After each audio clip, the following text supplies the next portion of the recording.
പിന്നെ ഈ ലക്ഷ്മി എൻ്റെ കൂടെ അഭിനയിച്ചു എന്നുള്ളതാണ്. അല്ലാതെ ലക്ഷ്മി പറഞ്ഞത് ഞങ്ങളെ എന്നെ എങ്ങനെ കമ്പയർ ചെയ്യാൻ പറ്റും? നാട്ടുകാർ മൊത്തം പറഞ്ഞ ആശയങ്ങൾക്ക് മറുപടി പറയേണ്ട ആളല്ല എന്ന് തോന്നുന്നു. അതെനിക്ക് പറയാനുണ്ട്. ഇപ്പൊ നാളെ ഇതേ അഭിപ്രായമുള്ള ഒരാൾ അവിടെ പോയിട്ട് വല്ല റേപ്പോ ഇല്ലേ എന്തെങ്കിലും കാര്യങ്ങൾ ചെയ്താൽ അതെന്റെ തലയിൽ വെക്കാൻ പറ്റൂ. അവിടെ ലൈവില് ഫസ്റ്റ് ഡേയോ സെക്കൻഡ് ഡേയോ കൊണ്ട് പറയുന്നുണ്ട് അവരോട് ഇത് നോർമലൈസ് ചെയ്യരുത്, കുട്ടികളൊക്കെ കാണുന്നല്ലേ എന്ന് അവൾ പറയുന്നുണ്ട്. പക്ഷെ അത് എപ്പിസോഡിൽ വന്നില്ല, ലൈവിൽ വന്നു. അപ്പോഴത്തേക്ക് ബിഗ് ബോസ് അനൗൺസ് ചെയ്തിട്ട് അവർ എഴുന്നേറ്റ് പോകുകയും ചെയ്തു. അപ്പോൾ അവള് നേരത്തെ പറഞ്ഞു, അത് എപ്പിസോഡിൽ വരാത്തോണ്ടാണ് എൻ്റെ തലയിലിരിക്കാതെ. ഈ കമ്മ്യൂണിറ്റിയിൽ നിന്ന് റെപ്രസെന്റ് ഒരാൾ എല്ലാ സീസണിലും വരുന്ന സംഭവം എനിക്കിതുവരെ മനസ്സിലായില്ല. രണ്ട് അഭിപ്രായമുള്ള ആൾക്കാർ വരണ്ടേ? അല്ല ഒരെണ്ണം മാത്രം ഇങ്ങനെ ഗ്ലോറിഫൈ ചെയ്ത് അവരെ എതിർത്ത് പറഞ്ഞതിന് ഇപ്പം എന്താ തെറ്റ്? സിനിമ എന്ന് പറയുന്നത് എൻ്റെ ഒരു വലിയ സ്വപ്നമാണ്. അത് കുഞ്ഞിലെ കണ്ടു തുടങ്ങിയ സ്വപ്നം.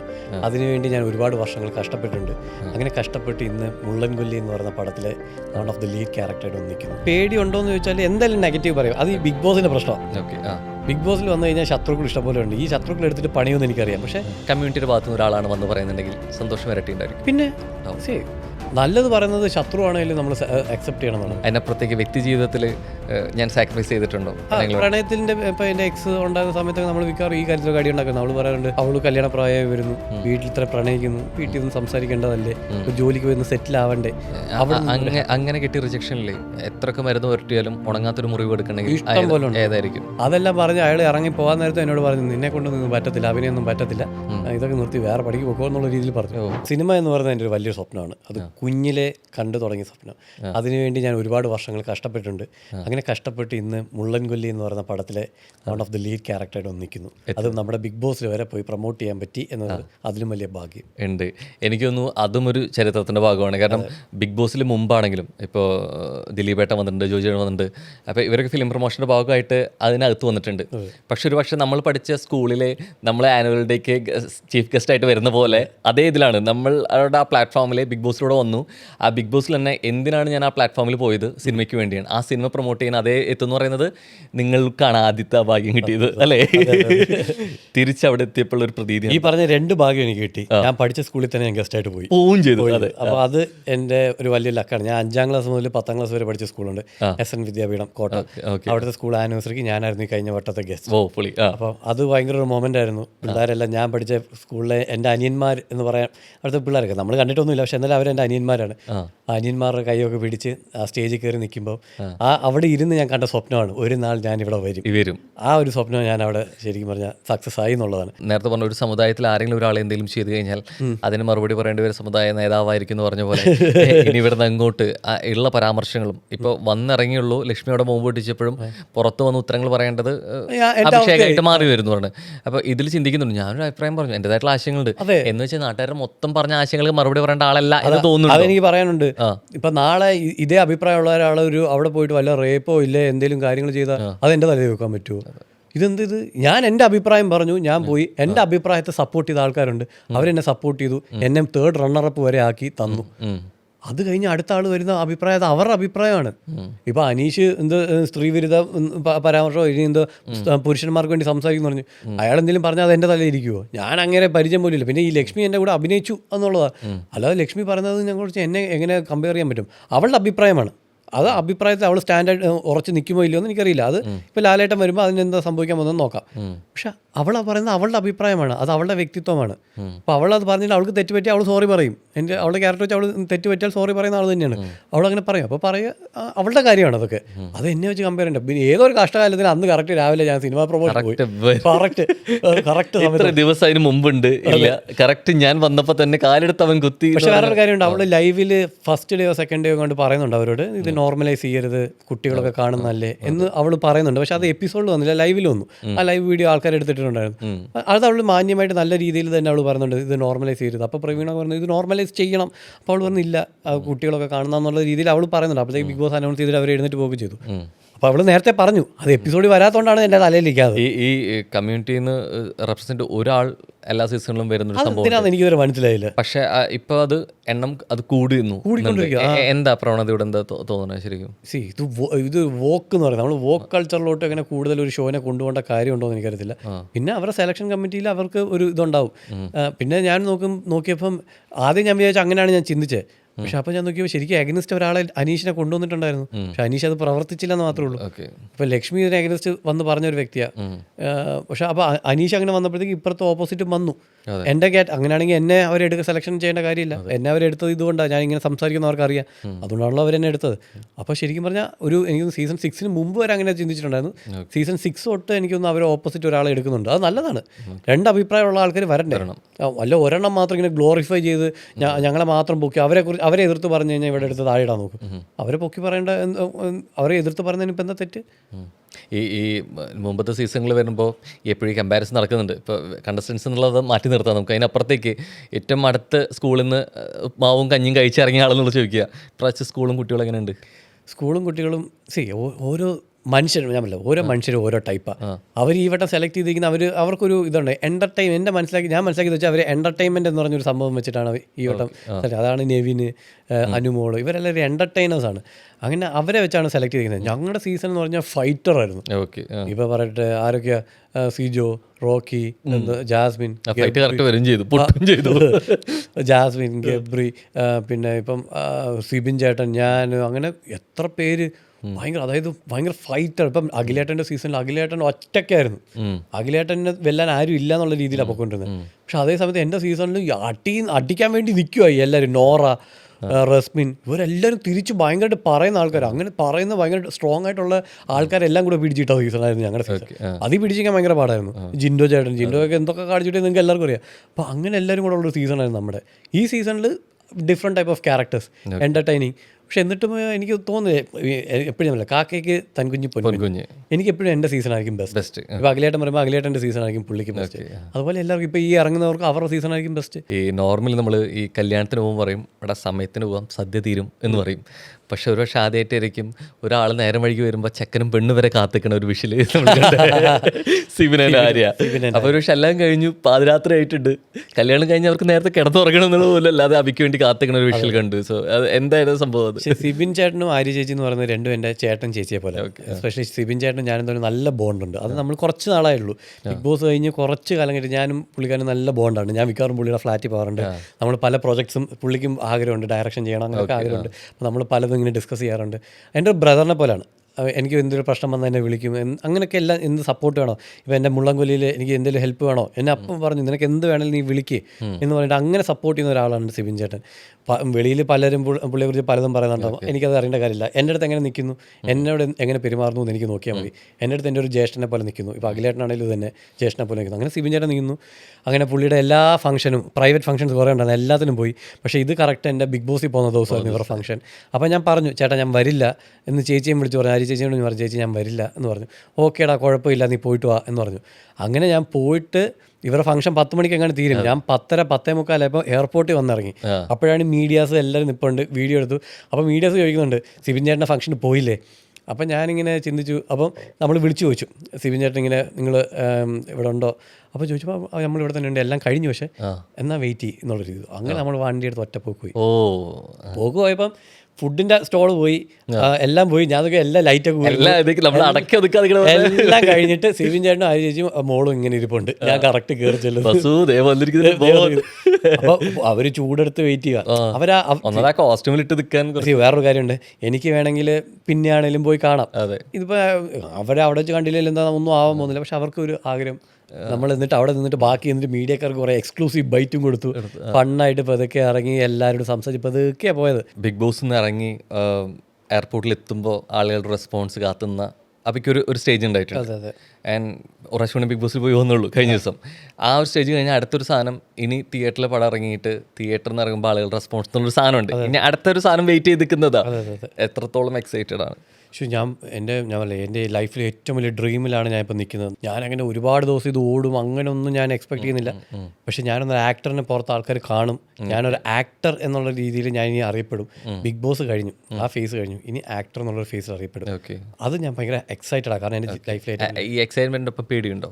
എങ്ങനെയാണ് ആളുകൾ എടുക്കാൻ പോകുന്നത്, ആളുകൾ എങ്ങനെ വിലയിരുത്തും എന്നുള്ളതിനെ കുറിച്ചൊരു ആകുലതയുണ്ടോ? പേടിയുണ്ടോ എന്ന് ചോദിച്ചാൽ എന്തായാലും നെഗറ്റീവ് പറയും. അത് ഈ ബിഗ് ബോസിൻ്റെ പ്രശ്നമാണ്. ബിഗ് ബോസിൽ വന്നു കഴിഞ്ഞാൽ ശത്രുക്കൾ ഇഷ്ടംപോലെ ഉണ്ട്. ഈ ശത്രുക്കൾ എടുത്തിട്ട് പണിയുമെന്ന് എനിക്കറിയാം. പക്ഷേ എന്നെ അതുപോലെ സ്നേഹിക്കുന്ന ആൾക്കാരുണ്ട്, അവരെനിക്ക് വേണ്ടി കയറി കാണുമെന്ന് എനിക്കറിയാം. അപ്പോൾ അതുകൊണ്ട് ആ ഒരു നെഗറ്റീവ് കൂടുതൽ അപ്പുറത്തുനിന്ന് അടിക്കുമ്പോൾ ഇത് ഇവിടെ ബാധിക്കാതിരിക്കുക എന്നുള്ളതാണ് എൻ്റെ ഒരു കാര്യം. അപ്പോൾ അതിന് എനിക്കറിയില്ല, എന്തായാലും മാക്സിമം നല്ല രീതിയിൽ തന്നെ വരണം എന്നുള്ളതാണ് എൻ്റെ ആഗ്രഹം. ഇത് കഴിഞ്ഞിട്ട് എനിക്കിനി അടുത്ത ഭാവിയുണ്ട്. ഇനി അടുത്ത ഞാൻ പ്രോജക്റ്റ് ഓൺ ആക്കിയിട്ടുണ്ട്, ഞാൻ റൈറ്ററായിട്ടുള്ളത്. റൈറ്റ്. അപ്പോൾ അതും വരുമ്പോൾ അടുത്ത ഇതാ എൻ്റെ ലൈഫിലെ ഫസ്റ്റ് റൈറ്റർ. അതെ. അപ്പോൾ ഇങ്ങനെ ഓരോ സ്റ്റെപ്പിലും ഓരോ സാധനങ്ങളാണ് വന്നുകൊണ്ടിരിക്കുന്നത്. ഉണ്ട്. നമുക്ക് ഈ പറയും, ഈ വളർച്ച കൂടുമ്പോൾ ശത്രുക്കളും കൂടുന്നു പറയും, അത് സ്വാഭാവികമാണെന്ന് പറയും. സിനിമ ചെയ്യുന്ന സമയത്ത് ഒരു കമ്മ്യൂണിറ്റിക്ക് അഗെയിൻസ്റ്റ് നിൽക്കുമ്പോൾ ഒരു പേടിയുണ്ടോ? കമ്മ്യൂണിറ്റി അഗെയിൻസ്റ്റ് ആയിട്ട് നിൽക്കും, അല്ലെങ്കിൽ ആ ഇഷ്ടപ്പെടാത്ത രീതിയിലേക്ക് അതിനൊരു ഹെയ്റ്റ് സ്പ്രെഡ് ചെയ്യാൻ സാധ്യതയുണ്ടോ? അങ്ങനെ ഒരു പേടിയുണ്ടോ? ഹെയ്റ്റ് സ്പ്രെഡ് ചെയ്യുന്ന ഇഷ്ടംപോലെ പേരുണ്ട്, അത് ഇപ്പോഴും നടക്കുന്നുണ്ട്. ഇപ്പോൾ നമ്മൾ ഈ പറയുന്ന സമയത്ത് നടക്കുന്നുണ്ട്. അതിലൊന്നും വലിയ കാര്യമില്ല. ആർക്കാ ഹെയ്റ്റ് ഇല്ലാത്ത? ഇപ്പോൾ ലാലേട്ടന് ഹെയ്റ്റ് ഇല്ലേ, മമ്മൂക്കയ്ക്ക് ഹെയ്റ്റ് ഇല്ലേ, രാജുവേട്ടന് ഹെയ്റ്റ് ഇല്ലേ, ഏതൊരു ചെറിയ ആക്ടറിനെ എടുത്താലും അവർക്ക് ഹെയ്റ്റ് ഇല്ലേ? ഇപ്പോൾ നമ്മൾ ഈ സോഷ്യൽ മീഡിയയിൽ കമൻറ്റ് ബോക്സിൽ വന്നു കഴിഞ്ഞാൽ സപ്പോർട്ട് ചെയ്യുന്നതിലും കൂടുതൽ ഹെയ്റ്റ് സ്പ്രെഡ് ചെയ്യാനാണ് ആൾക്കാർക്ക് കൂടുതൽ ഇഷ്ടം. അപ്പോൾ എനിക്ക് എന്തായാലും ഹേറ്റേഴ്സ് ഉണ്ടാവും. സിനിമ അതിൽ നിർത്തിയിട്ട് തന്നെ കടമെടുത്ത് ചോദിക്കുക, സിനിമ കണ്ടിറങ്ങി ഒരു പ്രേക്ഷകൻ്റെ ഒരു അഭിപ്രായം, അപ്പോൾ ഈ സിനിമ നല്ലതായിരുന്നു, ആക്ടിങ് പെർഫോമൻസ് നല്ലതായിരുന്നു എന്ന് പറയുന്നത് ഒരാളിൽ നിന്നതും അതിൻ്റെ ഒപ്പം കമ്മ്യൂണിറ്റിയുടെ ഭാഗത്തു നിന്ന് ഒരാളാണ് വന്ന് പറയുന്നുണ്ടെങ്കിൽ സന്തോഷം ഇരട്ടിയുണ്ടായിരിക്കും. പിന്നെ നല്ലത് പറയുന്നത് ശത്രു ആണെങ്കിലും നമ്മൾ അക്സെപ്റ്റ് ചെയ്യണം എന്നുള്ളത്. ശത്രു ആണെങ്കിലും ആരാണെങ്കിലും പറയുന്നത് ന്യായമാണെങ്കിൽ, പറയുന്നത് സത്യസന്ധമാണെങ്കിലും, നല്ലതാണെങ്കിൽ അതിനെ അക്സെപ്റ്റ് ചെയ്യാൻ പഠിക്കണം. ഞാൻ ലൈഫിൽ ആദ്യം പഠിച്ച സാധനം അതാണ്. ഇപ്പം ഞാനും റോഹനും മുടിഞ്ഞ് ഓടക്കാം വേറെ സബ്ജക്റ്റിൽ, പക്ഷെ റോഹൻ ചെയ്തൊരു കാര്യം ന്യായമാണ്, നല്ലതാണെങ്കിൽ അത് നല്ലതെന്ന് അക്സെപ്റ്റ് ചെയ്യാൻ പറ്റണം. ഞാൻ മോശമാണെങ്കിൽ, ഇപ്പം ഞാൻ എൻ്റെ കൂട്ടുകാരനാണ് റോഹനെങ്കിൽ, റോഹൻ ചെയ്ത് തെറ്റാണെങ്കിൽ അത് തെറ്റാണെന്ന് പറയാൻ പറ്റണം. അതാണ് ഞാൻ എൻ്റെ ബിഗ് ബോസിൽ നിങ്ങൾ ജേർണിയിൽ കണ്ടാൽ മതി. ഞാൻ ചെയ്ത് തെറ്റാണെങ്കിൽ സോറി പറയാൻ ഒരു മടിയും കാണിച്ചിട്ടില്ല ഞാൻ. ഇപ്പം നമുക്ക് അതിന് മുമ്പ് സീസണിൽ ഉണ്ടായിരുന്നതാണ് നാദിറ, ഓൾറെഡി കമ്മ്യൂണിറ്റിയുടെ ഭാഗമാണ്. നാദിറ ഒരു സിനിമ വന്നു, 12 മാസം വന്നു, പക്ഷേ GCCയിൽ അത് പ്രദർശിപ്പിക്കാൻ പറ്റില്ല എന്ന് സാധനം പറഞ്ഞു. ഇത്തരം അഭിപ്രായങ്ങളോട് എന്താ ചോദിക്കേണ്ട? നാദിറയോട് ചോദിക്കണം. ഇതിനെക്കുറിച്ച് ഞാൻ നാദിറയോട് സംസാരിച്ചിട്ടുണ്ടോ?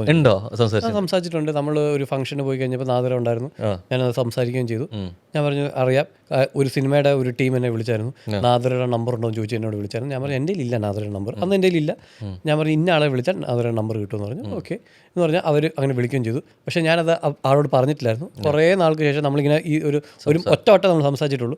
സംസാരിച്ചപ്പോൾ ഞാൻ ചോദിച്ചു ആ സിനിമ എന്തായെന്ന് ചോദിച്ചപ്പോൾ അതിങ്ങനെ സംസാരിച്ചു, എങ്ങനെ അറിയാമെന്ന് ചോദിച്ചു. അവർ ഞാനാണ് പറഞ്ഞത് ഇന്ന ആളെ വിളിച്ചാൽ നമ്പർ കിട്ടുമെന്ന്. അങ്ങനെയാണ് കിട്ടിയത്. അതെന്തിനാ അങ്ങനെ ചെയ്തത്? അപ്പോൾ ആൾ വിചാരിക്കുന്നത് ഞാനിങ്ങനെ അഗെയിൻസ്റ്റ് ആയി നിൽക്കുന്നതാണ് വിചാരിക്കുന്നത്. അവരുടെ അഭിപ്രായങ്ങളെല്ലാം ഞാൻ എഗനിസ്റ്റ് ആണ്, അവർ ബാക്കി പ്രവർത്തകർക്കെല്ലാം ഞാൻ എഗനിസ്റ്റ് ആണ്.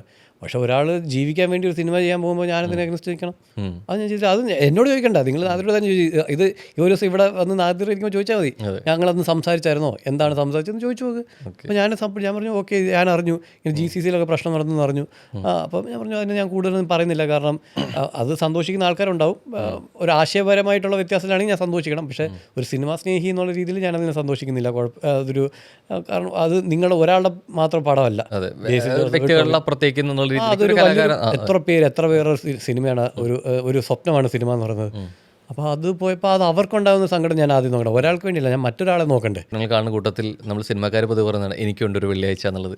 അഭി കണ്ടിട്ടുണ്ട് അങ്ങനെ എനിക്കുണ്ടൊരു വെള്ളിയാഴ്ച എന്ന് അങ്ങനെ പ്രാർത്ഥിച്ചിട്ടുണ്ടോ? പല വെള്ളിയാഴ്ചകളും എനിക്ക് ഉണ്ടാവണേ പ്രാർത്ഥിച്ചിട്ടുണ്ട്. അപ്പോൾ ഈ ഒരു വെള്ളിയാഴ്ച ഇപ്പം ശരിക്കും നമ്മുടെ പടം ഇറങ്ങുന്ന വെള്ളിയാഴ്ചയാണല്ലോ, ആ വെള്ളിയാഴ്ചകളിൽ എനിക്കൊരു നല്ലൊരു പേര് വരണമെന്നാണ് ഞാൻ ആഗ്രഹിക്കുന്നത്. വലിയ സൂപ്പർ ഹിറ്റ്, എനിക്ക് പടം ഹിറ്റാകണമെന്നാണ്. പക്ഷേ ഇതൊരു ഇക്കാലത്തെ ഈ സിനിമയുടെ ഇതൊക്കെ വെച്ചിട്ട് എനിക്കറിയില്ല. നമുക്ക് ഞാൻ നേരത്തെ കാക്കയ്ക്ക് തൻകുഞ്ഞ് പൊന്നു, എനിക്കത് ഹിറ്റാവണം, അതൊക്കെയാണ്. ചിലപ്പോൾ ജനങ്ങൾ എന്താണ് ഉദ്ദേശിക്കുന്നത് എനിക്കറിയത്തില്ല, പക്ഷേ നല്ലൊരു സിനിമ എല്ലാവർക്കും കണ്ടിരിക്കാം. അപ്പോൾ ഇതൊരു വെള്ളിയാഴ്ചയാണ്. അടുത്ത എൻ്റെ പടം വരാൻ പോകുന്നത്, ഞാൻ ആദ്യമായിട്ട് റൈറ്ററായിട്ടുള്ള പടം അത് ഇറങ്ങാൻ പോകുന്ന ഒരു നാൾ വെള്ളിയാഴ്ചയാണ്. അപ്പോൾ എൻ്റെ വെള്ളിയാഴ്ചകൾ എനിക്ക് ഭയങ്കര സ്പെഷ്യലാണ്. ഉണ്ട് നമ്മൾ ഈ സിനിമകളുടെ റിലീസ് ദിവസം പണ്ട് വെള്ളിയാഴ്ച ഇറങ്ങിയതുകൊണ്ടാണ് നമുക്കൊണ്ടൊരു വെള്ളിയാഴ്ച എന്ന പദപ്രയോഗം തന്നെ. പിന്നെ GCC റിലീസ് ആവുന്നതുകൊണ്ട് തേഴ്സ്ഡേ ഒക്കെ റിലീസ് മാറിപ്പോയിട്ടുണ്ട്. പക്ഷേ ഈ വാക്കിന് എന്തോ ഒരു ബലവും ഭയങ്കരമായിട്ടൊരു അടുപ്പവും ഒരു ഇമോഷൻ ഉണ്ട് അതിന്. സിനിമാക്കാർക്ക് ഭയങ്കര ഒരു അന്ധവിശ്വാസമാണ്. അതെന്ന് വെച്ചാൽ ഇന്ന അമ്പലത്തിൽ പോയി പൂജ ചെയ്താൽ ഭയങ്കര സക്സസ് ആവും, ഇന്ന രീതിയിൽ രാവിലെ ചെയ്താൽ മാത്രമേ സക്സസ് ആവൂ, ഇന്ന തിയേറ്ററിൽ നമ്മൾ ഷോ വെച്ചാലേ ഇങ്ങനെ ആവത്തുള്ളൂ. അങ്ങനെ അന്ധവിശ്വാസങ്ങളുടെ ഒരു കൊടൂര ഇതാണ്. എന്തോ മറ്റേ കഴിഞ്ഞ മാസം ഞങ്ങൾ പൂജ നടത്തിയത് അടുത്ത മാസം നമുക്ക് ഷൂട്ട് നടത്താൻ പറ്റില്ല എന്ന് പറഞ്ഞോണ്ടാ, എന്തോ കർക്കിടകത്തിൽ ഷൂട്ട് ചെയ്യാൻ പറ്റില്ല, പൂജ വെക്കാൻ പാടില്ല, ശുഭകാര്യങ്ങൾ നടക്കില്ല, അങ്ങനെയൊക്കെ. നമ്മൾ അർണോൾഡ് ഷ്വാസ്നേഗർ ഈ വെറുതെ ടോം ക്രൂസൊക്കെ ഇതൊന്നും നോക്കാറില്ലല്ലോ, അവർ പടം ചെയ്യുന്നില്ലേ. അപ്പോൾ അങ്ങനത്തെ അന്ധവിശ്വാസം ഭയങ്കര കൂടുതലാണ്. അപ്പോൾ അവരിൽ വിശ്വസിക്കുന്നതാണ് വെള്ളിയാഴ്ച. അതങ്ങനെ വന്നു നമ്മൾ ആ ഒരു രീതി എങ്ങനെ ഫോളോ അപ്പ് ചെയ്തു പോകുന്നു. ആ ഒരു വെള്ളിയാഴ്ച അത്യാവശ്യം വിശ്വാസിയാണോ അന്ധവിശ്വാസിയാണോ? ഞാൻ വിശ്വാസിയാണ്, അന്ധവിശ്വാസിയല്ല. ഇഷ്ടം കൊണ്ട് എന്തെങ്കിലും അന്ധവിശ്വാസത്തിൽ ഉറച്ചു നിൽക്കുന്നുണ്ടോ? ഇത് ശരിയാണെന്ന് തോന്നിയിട്ട് മനസ്സിലുള്ള? അല്ല, ഞാൻ വിശ്വസിക്കുന്ന ദൈവം എന്ന് പറയുന്നത് നമുക്ക് നേർവഴി കാണിച്ചു തരാൻ വേണ്ടിയുള്ള കൺസെപ്റ്റായിട്ടാണ് ഞാൻ കാണുന്നത്. പണ്ട് പറയാറുണ്ട് ദൈവഭയം എന്ന് പറയും. അപ്പം ദൈവഭയം ഉണ്ടെങ്കിൽ നല്ല രീതിക്ക് പോകാം. അയ്യോ ഞാൻ ഈ തെറ്റ് ചെയ്താൽ ദൈവം എന്നോട് ചോദിക്കും എന്നുള്ളത് കൊണ്ട് അവൻ തെറ്റ് ചെയ്യില്ല. ആ ദൈവഭയം നല്ലതാണ് ശരിക്കും പറഞ്ഞാൽ. അതേ എത്തിച്ചാണെങ്കിൽ പിന്നെ അവനെ ചെയ്താൽ ആരറിയാൻ എന്തറിയാൻ എന്ന് പറഞ്ഞ് ചെയ്യുന്നവനെക്കാട്ടും നല്ലത് അയ്യോ അങ്ങനെ ചെയ്താൽ ദൈവം പൊറുക്കില്ല എന്ന് ചിന്തിക്കുന്നത്. ആ ദൈവഭയം എനിക്ക് വേണം, ആൾക്കാർക്ക് വേണമെന്നാണ് ഞാൻ ആഗ്രഹിക്കുന്നത്. അത് സ്വയം കൺട്രോൾ ചെയ്യാൻ പറ്റാത്തവർക്ക് ഒരു നമ്മൾ അമ്മമാരെ മക്കളെ കൺട്രോൾ ചെയ്യുന്ന പോലെ ഒരു ദൈവഭയം കൺട്രോൾ ചെയ്യട്ടെ എന്നുള്ളതാണ്. അങ്ങനത്തെ വിശ്വാസം എനിക്കുണ്ട്. അല്ലാതെ ഞാനിങ്ങനെ ചുമ്മാ ഇരുന്നാൽ ദൈവം എനിക്കെല്ലാം കൊണ്ടുവന്ന് തരും, ഞാൻ ഇന്ന പൂജ ചെയ്താൽ എനിക്കെല്ലാം ദൈവം തരും എന്നുള്ള വിശ്വാസം എനിക്കില്ല. ഈ മാതാപിതാക്കൾ എപ്പോഴും മക്കളുടെ സ്വപ്നം കാണുന്നതിൽ ആദ്യഘട്ടത്തിൽ അവരുടെ ജോലിയായിരിക്കും, അതിനേക്കാൾ ഉപരി അവർ കാണുന്ന സ്വപ്നം മക്കളുടെ വിവാഹമായിരിക്കും എന്നുള്ളതാണ്. പക്ഷെ നമ്മളെ സംബന്ധിച്ചിടത്തോളം ചിന്തിച്ചിട്ട് നമ്മുടെ ഏറ്റവും വലിയ സ്വപ്നം നമ്മൾ അച്ചീവ് ചെയ്യുന്ന ഒരു കാര്യത്തിനായിരിക്കും. അത്തരത്തിൽ എനിക്ക് തോന്നുന്നു അബിക്ക് ബിഗ് ബോസ് സംഭവിച്ചാണെങ്കിലും ഒരു പക്ഷേ അബിയുടെ സ്ഥാനത്തിൽ ഏറ്റവും വലിയൊരു ടേണിൽ നിൽക്കുന്നത് സിനിമ. ആ സിനിമ റിലീസിനെത്തുന്ന ഒരു ദിവസം തന്നെയാണ്. ആ വലിയ സ്വപ്നം പൂണിയുമ്പോൾ അബി ഏറ്റവും കൂടുതൽ മിസ് ചെയ്യുന്നത് എന്താ, ആരെയാണ്? ഞാൻ എൻ്റെ അമ്മയെ തന്നെയാണ് മിസ് ചെയ്യുന്നത്. കാരണം ഇപ്പോഴും ഞാൻ എന്താണ് എൻ്റെ ഫോണിൻ്റെ ഫ്രണ്ടിലത്തെ ഇത് കാണിച്ചു കഴിഞ്ഞാൽ അയ്യോ മെസ്സേജുകളൊക്കെ ഉണ്ട്, അതൊക്കെ കളയട്ടെ കേട്ടോ. എപ്പോഴും കൂടെ ഉണ്ടാവും എന്ന് തന്നെയാണ് ഞാൻ വിശ്വസിക്കുന്നത്. ഞാനങ്ങനെ ആഗ്രഹിച്ചിട്ടൊന്നുമില്ല, അമ്മയും കൂടെ ഉണ്ടാവുക നമ്മൾ ഒരുമിച്ചിരുന്ന് കാണാം. കാരണം കൊച്ചിലെ മുതലായതുകൊണ്ട് ഞാനത് അക്സെപ്റ്റ് ചെയ്താൽ പോകുന്നത്. പക്ഷേ ഒരുപക്ഷെ ഞാൻ ഇടയ്ക്കൊന്ന് ചിന്തിച്ചു വീട്ടുകാരെല്ലാം കൂടി അമ്മയൊക്കെ ഇരുന്ന് ഉണ്ടായിരുന്നെങ്കിൽ അമ്മയും ഞാനെല്ലാം കൂടി ഇരുന്ന് കാണുന്നൊരു അതൊരു വേറെ മൊമെൻറ്റാണ്. അത് എല്ലാ നടന്മാർക്കും കിട്ടുന്നൊരു സംഭവമാണ്. പക്ഷേ എനിക്കതില്ലല്ലോ എന്നുള്ളത് ഞാൻ ചിന്തിച്ചിട്ടുണ്ട്. അപ്പോൾ കൂടെ ഉണ്ടാവും. ആ പ്രാർത്ഥന കൂടുതൽ ഉള്ളതുകൊണ്ടാണ് ഞാൻ ഇന്ന് ഇവിടെ വരെ വന്നിരിക്കുന്നത് എന്നുള്ളതാണ് ഞാൻ. കാരണം സിനിമ സ്വപ്നമായിട്ട് നടക്കുന്ന ലക്ഷക്കണക്കിന് ആൾക്കാരുണ്ട് എനിക്കറിയാം. അവരൊന്നും എവിടെ എത്താതിരിക്കുമ്പോൾ ഞാനിന്ന് ഇവിടെ വരെയെങ്കിലും വന്നില്ലേ. അതിന് പുറയിൽ ആ ശക്തി എന്ന് പറയുന്നത് എൻ്റെ അമ്മയാണെന്നാണ് ഞാൻ വിശ്വസിക്കുന്നത്. അപ്പം ദൈവത്തേക്കാൾ കൂടുതൽ എനിക്ക് എൻ്റെ അമ്മയോടാണ് വിശ്വാസം. ആ സ്ഥാനത്തേക്കാൾ ഒരുപക്ഷെ ദൈവത്തിനേക്കാൾ എൻ്റെ അമ്മയോടാണ് എനിക്ക് വിശ്വാസം. സംസാരിക്കാറുണ്ടോ? ഐ മീൻ അമ്മ ഇങ്ങനെ സിനിമ സംഭവിക്കുന്നു, ഷൂട്ട് നടക്കുന്നു, ഇന്ന ദിവസം റിലീസാണ്, അങ്ങനെ കമ്മ്യൂണിക്കേറ്റ് ചെയ്യാറുണ്ടോ? എൻ്റെ ഒരു ഫോട്ടോ ഉണ്ട്. അപ്പം ഞാൻ പറയും പോവാ നടന്നാ കൊള്ളാം. നിങ്ങളെ ഇപ്പം നിങ്ങളുടെ അമ്മയോട് സംസാരിക്കും പോലെ തന്നെയാണ് ഞാൻ പറഞ്ഞു. അങ്ങനെ കൂടുതലായിട്ടൊന്നുമില്ല. ഇപ്പം ഞാൻ നല്ലൊരു കാര്യത്തിന് വേണ്ടി രക്ഷിച്ചേക്കണേ എന്ന് പറഞ്ഞിട്ട് അങ്ങനെയൊക്കെ പറഞ്ഞിട്ട് അങ്ങനെ പോകാറുണ്ട്, കുഴപ്പമൊന്നുമില്ല. പിന്നെ ഇപ്പം നല്ലൊരു ഇപ്പം എന്തെങ്കിലും വിഷമം വരുമ്പോൾ ഞാൻ ചിലപ്പോൾ ചിന്തിക്കാറുണ്ട്, പറയാൻ നിങ്ങൾ ഉണ്ടായിരുന്നെങ്കിൽ കൊള്ളായിരുന്നു. സാധാരണ മക്കൾ അമ്മമാരോട് ഒക്കെ പറയാറുണ്ടല്ലോ, പറയാൻ പറ്റിയിരുന്നെങ്കിൽ കൊള്ളായിരുന്നു എന്നൊക്കെ അങ്ങനെയൊക്കെ തോന്നിയിട്ടുണ്ട്. അങ്ങനെ റിലീസ് ദിവസം നിൽക്കുമ്പോൾ അമ്മ കൂടെ ഉണ്ടെങ്കിൽ അമ്മോട് സംസാരിക്കുന്ന കാര്യം എന്തായിരിക്കും അബി? എന്തായാലും ഞാൻ കഷ്ടപ്പെട്ടത് കുറേ കണ്ടിട്ടുണ്ടല്ലോ, ആ കഷ്ടപ്പെട്ടതിൻ്റെ ബലം നാളെ അറിയുന്നുണ്ട്. എന്തായാലും കൂടെ ഉണ്ടാവും, എന്തായാലും എൻ്റെ കൂടെ ഇരുന്ന് കാണണം, അത്രേ ഞാൻ പറയത്തുള്ളൂ. അതിനപ്പുറത്തോട്ട് നമ്മളങ്ങനെ സെൻറ്റീവാക്കൊന്നും പറയാറില്ല. ഈ ബിഗ് ബോസ് ഉണ്ടായിരുന്ന സമയത്ത് തന്നെ ഫാമിലി വരുന്ന സമയത്ത് ബാക്കിയുള്ളവർ അമ്മമാർ വരുന്ന സമയത്ത് ഏറ്റവും കൂടുതൽ കാണിച്ചിരുന്ന സ്ക്രീൻ സ്പേസ് അബിയുടെ ആയിരുന്നു. കണ്ടിട്ടുണ്ടോ എന്ന് എനിക്കറിയില്ല. അറിയിട്ടില്ല. അപ്പോൾ ഏറ്റവും കാണുന്ന എല്ലാവരുടെ ആവുലത് അതായിരുന്നു. അപ്പോൾ പറഞ്ഞു വന്നിട്ടുള്ള കമൻറ്റിൽ ഏറ്റവും ശ്രദ്ധേയ കമൻറ്റ് അതായിരുന്നു, ബാക്കിയുള്ളവർക്ക് ഒരു അമ്മയാണ് വരുന്നത്, പക്ഷെ അബിക്ക് കേരളത്തിൽ എല്ലാ അമ്മമാരുണ്ട്. ഞാനത് കണ്ട പിന്നെ ശരിക്കും പറഞ്ഞാൽ കണ്ണ് നിറഞ്ഞായിരുന്നു കേട്ടോ. ഞാൻ അങ്ങനത്തെ കുറേ സാധനം ഇറങ്ങിയപ്പോൾ ഞാൻ കണ്ടു, ഞാൻ ഞെട്ടിപ്പോയി. എനിക്കറിയില്ലല്ലോ ഇതിങ്ങനെ വെളിയിൽ ഇങ്ങനെ ഒരു ഇമ്പാക്ട് ക്രിയേറ്റ് ചെയ്തിട്ടുണ്ടെന്നറിയില്ലോ. ഇറങ്ങി വന്നപ്പോൾ ഞാൻ നോക്കി അമ്മമാർ ഭയങ്കര ഫാൻസ്, ഞാൻ കൊള്ളാലോ. ഞാൻ നോക്കി പിന്നെ ഇങ്ങനത്തെ ഓരോ സാധനങ്ങളാണ്. ഋഷിയെ ആശ്വസിപ്പിക്കുന്ന ഒരു സാധനം ഉണ്ട്, അത് ഭയങ്കര വൈറലായിരുന്നു. ഋഷി അവൻ്റെ അമ്മയെ കാണാൻ പറ്റിയില്ലെന്ന് പറഞ്ഞിട്ട് ഞാനിരുന്ന് ആശ്വസിപ്പിക്കുമായിരുന്നു. അപ്പം ഞാൻ നോക്കിയപ്പോൾ അത് ഞാൻ ശരിക്കും ആത്മാർത്ഥമായിട്ട് അവനെ ഇത് ചെയ്തതാണ്. കമൻറ്റ് ബോക്സിൽ എല്ലാം ഞാൻ കണ്ടു, അവൻ 10 ദിവസം അവൻ്റെ അമ്മയെ കാണാനില്ല, അവൻ അവിടെ വർഷങ്ങളായിട്ട് കാണാനിട്ടാണ് അവൻ ആശ്വസിപ്പിക്കുന്നത് എന്നൊക്കെ പറഞ്ഞിട്ട് കുറേ സാധനങ്ങളുണ്ട്. ഞാൻ ശരിക്കും ആ പെയിൻ എനിക്ക് ആ സമയത്ത് അറിയത്തില്ലായിരുന്നു. ഞാൻ അവനെ ആശ്വസിപ്പിക്കുന്നു. എനിക്കിപ്പോൾ അവൻ്റെ വിഷമം എനിക്ക് മനസ്സിലായിട്ട് ഞാൻ അവനെ ആശ്വസിപ്പിക്കുക ചെയ്തോളൂ. പക്ഷേ അറിയത്തില്ല, ആൾക്കാർ ആ ഒരു തോന്നലുണ്ടായിരുന്നു, ഐ മീൻ അമ്മ വന്നിരുന്നെങ്കിൽ എന്നുള്ള ഒരു ബിഗ് ബോസ്. എല്ലാവരും അമ്മമാർ വരുമ്പോൾ ഞാനിങ്ങനെ ചിന്തിക്കുമായിരുന്നു, ഉണ്ടായിരുന്നെങ്കിൽ വന്നതിനായിരുന്നല്ലോ, അത്രയും ചിന്തിക്കും. അല്ല ഞാൻ ഇതുമായിട്ട് അഡ്ജസ്റ്റഡ് ആട്ടോ, എനിക്കങ്ങനെ അയ്യോ. അബി ചേട്ടനും കൂടിയാണ്, ജ്യേഷ്ഠനാണ്, അനീത്തി ഉണ്ട് എന്നുള്ള സാധനം. അബിക്ക് മിസ് ചെയ്യുന്ന കുറേ കാര്യങ്ങളുണ്ട്. ശരിക്കും ശ്രദ്ധിച്ചിട്ടുണ്ടോ? അനീത്തി അമ്മയില്ലാത്തൊരു സാധനം ഒരു രീതിയിലും അതെങ്ങനെ പോയാലും നികത്താൻ പറ്റില്ല, റീപ്ലേസ് ചെയ്യാൻ പറ്റില്ല. പക്ഷേ ഏറ്റവും കൂടുതൽ അത് ഞാൻ കവറപ്പ് ചെയ്ത് നിൽക്കുമ്പോഴും പരാജയപ്പെട്ടു പോകുന്നത് എപ്പോഴാണ് ശരിക്കും? എനിക്കതിനകത്തൊന്നും ചെയ്യാൻ പറ്റില്ല. ഞാൻ എൻ്റെ ലൈഫ് ഇതാണെന്ന് ഞാൻ അക്സെപ്റ്റ് ചെയ്തു. അവളും എൻ്റെ അനിയത്തിയും അവളുടെ ലൈഫ് ഇതാണെന്നുള്ളത് അവൾ അക്സെപ്റ്റ് ചെയ്തിട്ടുണ്ട്. അവളിപ്പോൾ ഇവിടെ ആൻറ്റിയുടെ വീട്ടിലാണ് നിൽക്കുന്നത്. ആൻറ്റി അവളെ സ്വന്തം മകളെ പോലാണ് കാണുന്നത്. അവൾ അവിടെ നിന്നിട്ടാണ് ഇപ്പോൾ ഒരു കമ്പനി ജോലിക്ക് പോയിക്കൊണ്ടിരിക്കുന്നത്. അപ്പോൾ അവൾക്ക് അമ്മമാരുണ്ട്. ഇപ്പം അമ്മയുടെ ചേച്ചി ഒരാളുണ്ട്, അച്ഛൻ്റെ ചേച്ചിയുണ്ട്, എൻ്റെ അമ്മൂമ്മയുണ്ട്. അപ്പോൾ നമ്മൾ എല്ലാവരും ഇപ്പോൾ എനിക്ക് അമ്മ ഇല്ലയെന്ന് പറഞ്ഞാൽ പോലും എൻ്റെ അമ്മൂമ്മയാണ് എനിക്ക് എൻ്റെ അമ്മയായിരുന്നു. ഞാൻ അവിടെ വെച്ച് ലാലേട്ടനോടൊക്കെ പറഞ്ഞിട്ടുണ്ട്, എനിക്ക് ചോറ് ഇളക്കി തരുവും എൻ്റെ തുണി നനച്ചിടും ഒക്കെ ചെയ്യും. ഞാൻ ബിഗ് ബോസ് വരുന്നവരെ അത് തന്നെയാണ് ചെയ്തുകൊണ്ടിരുന്നത്. അപ്പോൾ അങ്ങനെയൊക്കെ ചെയ്യുന്നത് എനിക്ക് അമ്മയുടെ സ്ഥാനത്ത് തന്നെയാണ്. പക്ഷെ എന്നാലും റീപ്ലേസ് ചെയ്യാൻ പറ്റില്ല എന്നുള്ളത് ഒരു സത്യം. പക്ഷേ എന്നാലും എനിക്ക് അങ്ങനത്തെ കുറവ് വരാതിരിക്കാൻ ശ്രമിച്ചിട്ടുണ്ട് എല്ലാവരും. പക്ഷെ അതൊരു കുറവ് തന്നെയാണ്. നിനക്ക് തരുന്ന ലാസ്റ്റ് ചാൻസ് ആണ് അബി ഇത് ബിഗ് ബോസ് എന്ന് പറഞ്ഞ അച്ഛനാണോ, അല്ലെങ്കിൽ എൻ്റെ വിജയങ്ങൾ അത്രത്തോളം ഒപ്പം ഉണ്ടാവണമെന്ന് ആഗ്രഹിച്ച അമ്മയ്ക്കാണോ ഈ സിനിമ ഡെഡിക്കേറ്റ് ചെയ്യുക? അമ്മ എന്തായാലും ഉറപ്പായിട്ട് അമ്മയോട് ഉണ്ടായിരുന്നെങ്കിൽ ഉറപ്പായിട്ട് അമ്മ ഇത് സപ്പോർട്ട് ചെയ്യൂല. അമ്മ ഭയങ്കര സ്ട്രിക്റ്റാണ്. അതൊക്കെ എനിക്ക് അമ്മ ഭയങ്കര വിഷണറി ആയിട്ട് പോകുന്ന ഒരാളാണ്. അമ്മ ഭയങ്കരമായിട്ട് പഠിക്കുന്നൊക്കെ ഒരാളാണ്.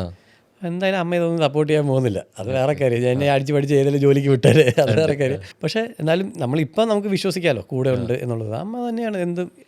അത് കഴിഞ്ഞേ ഉള്ളൂ എന്തും. അമ്മയാണ് എല്ലാം. അതുകൊണ്ട് അത് കഴിഞ്ഞിട്ട് വേറെ നമുക്കുള്ളൂ.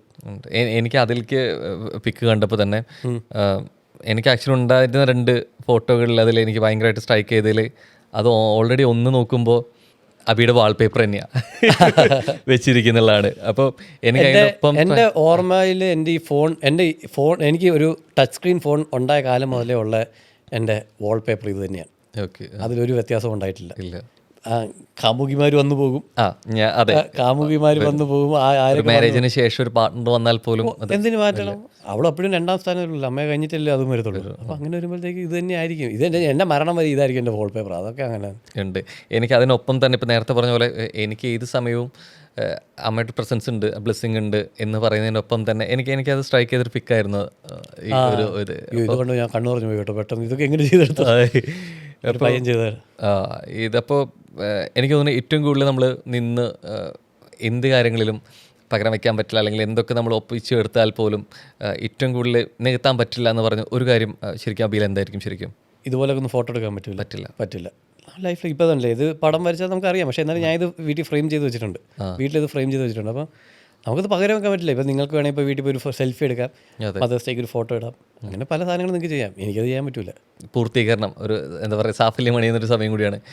ആ ഒരു മൊമെൻറ്റിനേക്കാൾ അപ്പുറത്തേക്ക് ഒരു വാല്യൂ തരുന്നൊരു ദിവസം ഉണ്ടെങ്കിൽ അബിക്ക് എന്തായിരിക്കും അത്? എൻ്റെ ഡ്രീംസിന് ഒരിക്കലും ഒരു അന്ത്യമില്ല. ഞാൻ ഒരു സ്വപ്നങ്ങളിൽ നിന്ന് വേറെ സ്വപ്നങ്ങളിലേക്ക് ഇങ്ങനെ പൊയ്ക്കൊണ്ടേയിരിക്കും. ശരിക്കും പറഞ്ഞാൽ അത് ശരിക്കും 2 ഭാഗമുണ്ട്. അതിൻ്റെ പോസിറ്റീവ് സൈഡ് എന്ന് വെച്ചാൽ നമുക്ക് പിന്നെയും മോട്ടിവേറ്റഡ് ആയിട്ട് മുന്നോട്ട് പോകാനുള്ള ഒരു പ്രചോദനമാണ് ഇങ്ങനെ നമ്മൾ സ്വപ്നങ്ങൾ കണ്ടുകൊണ്ടേ എന്നുള്ളത്. അതിൻ്റെ നെഗറ്റീവ് സൈഡ് എന്ന് വെച്ചാൽ നമ്മൾ ഒരിക്കലും സാറ്റിസ്ഫൈഡ് ആയിരിക്കില്ല. കാരണം എവിടെ സാറ്റിസ്ഫാക്ഷൻ വരുന്നത്? ഇന്ന് എനിക്ക് ഇപ്പോൾ ഐഫോൺ കിട്ടിക്കഴിഞ്ഞാൽ നാളെ എനിക്ക് അതിലും കൂടി ഒരെണ്ണം മേടിക്കണം എന്നുള്ളതായിരിക്കും എൻ്റെ ചിന്ത. അപ്പോൾ അങ്ങനെ വരുമ്പോൾ അതിൽ സാറ്റിസ്ഫാക്ഷൻ ഇല്ല. അതേസമയത്ത് ഇതാണ് എൻ്റെ അൾട്ടിമേറ്റ് ഗോളെങ്കിൽ ഇത് കിട്ടുമ്പോൾ ഞാൻ ഭയങ്കര ഹാപ്പി ആയിരിക്കും. പക്ഷെ എൻ്റെ എന്ന് വെച്ചാൽ എനിക്ക് സ്വപ്നങ്ങൾ ഇങ്ങനെ വന്നുകൊണ്ടേയിരിക്കും, ഒന്ന് കഴിയുമ്പോൾ മറ്റൊന്ന്. അതുകൊണ്ടാണ് ഞാൻ ആക്ടർ ആകുന്നു എന്ന് പറഞ്ഞപ്പോൾ പോലും നെക്സ്റ്റ് സ്റ്റെപ്പ് ഞാൻ എടുത്തു വെച്ചത് റൈറ്റർ. ഇനിയിപ്പോൾ അത് പറയുന്നു. എനിക്കിപ്പോൾ അടുത്ത എൻ്റെ ഞാൻ പ്രൊജക്റ്റ് ഒരു OTT ആയിട്ട് സംസാരിച്ചുകൊണ്ടിരിക്കുക, ഒരു വെബ് സീരീസ്. ചിലപ്പോൾ അതാണ് എൻ്റെ അടുത്ത സ്റ്റെപ്പ്. അത് വന്നു കഴിഞ്ഞാൽ എനിക്ക് എൻ്റെ അടുത്തത് വെച്ചാൽ എനിക്കിനിയും കോ പ്രൊഡ്യൂസർ ആവണം, പിന്നെ പ്രൊഡ്യൂസർ ആവണം. ഡയറക്ഷൻ എനിക്ക് അത് ഭയങ്കര കഷ്ടപ്പാടും അതിന് ഭയങ്കര കഴിവാണ്. ആ കഴിവ് എനിക്കില്ല. അപ്പോൾ അങ്ങനെ ഓരോരോ സ്റ്റെപ്പ്. അപ്പോൾ ഞാനിത് എവിടെ നിൽക്കും? ഈ സ്വപ്നം എവിടെ നിൽക്കും? നിന്നാലാണ് നമുക്ക് ആ സാറ്റിസ്ഫാക്ഷൻ കിട്ടുന്നത്.